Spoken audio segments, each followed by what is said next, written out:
Hi everyone, it's Quaha with Next Home Web Builder here. In today's video, we're covering seller closing costs and estimated net proceed.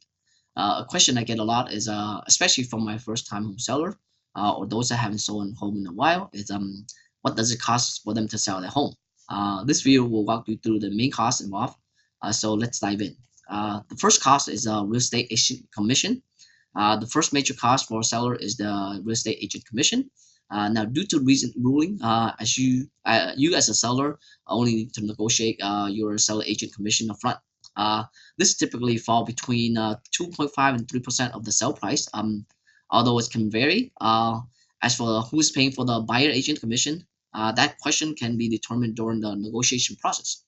The buyer can ask for a concession during the negotiation process to help them pay for their agent commission. Now, my recommendation for my seller is to review all offers and find out which one net them the most at the end of the day. So don't turn down any kind of offers that ask for concession in the first place. Make sure you calculate all the costs that involve and then end up with the highest one. And then the second cost is the settlement cost. Settlement costs which covers several important fees. First of all is escrow fees. The escrow company manage the funds contract and signing of during the transaction. This is often split between the buyers and the seller. Escrow will charge each party separately for this. And then you have the title insurance. Title insurance fees are usually split up between the two parties as well. The buyers often pay for the lender policy, while the seller cover the buyer title policy. Okay, and then we have the prorated property tax.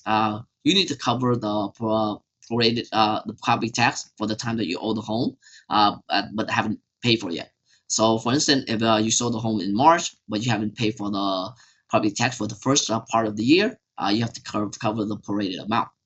And then you also have to account for the capital gain tax.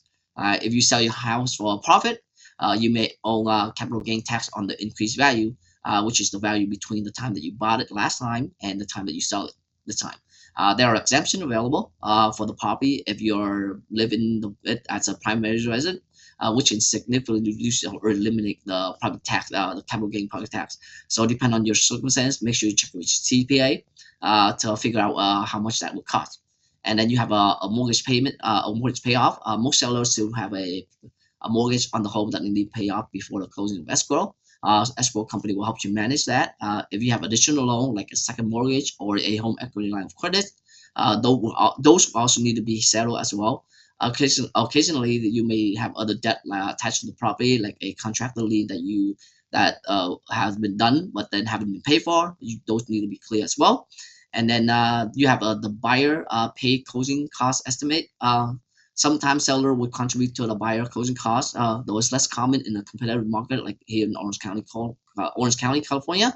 But in the softer market, or if the property is a challenge to sell, then seller may cover some of the buyer closing costs to help close the deal.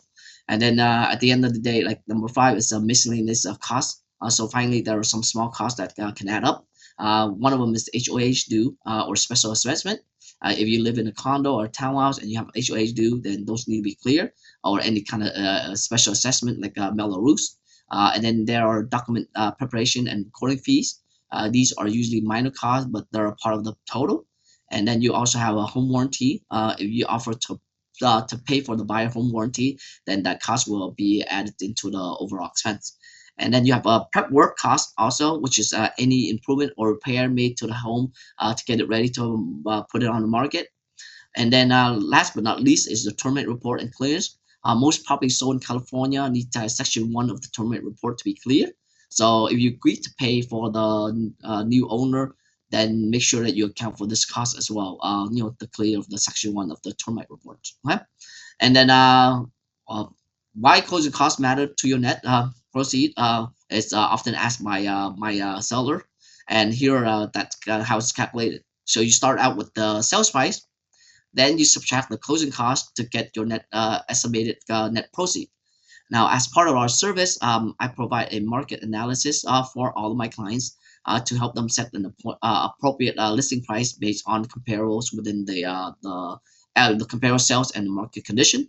Once we have that, I can prepare an estimated net proceed based on different sales price scenario, so that you know what to expect. if you sell it at a certain price, you know how much you can bring home. And with that, that's it for today. Thank you for watching. If you find this video helpful, please hit the like button and subscribe to my channel for more real estate tips. If you have any question or in need of assistant buying or selling home in Orange County, Florida, or any area around, like close by, feel free to reach out to me, and then we will do our best to help you out. Okay, thank you, and see you next time.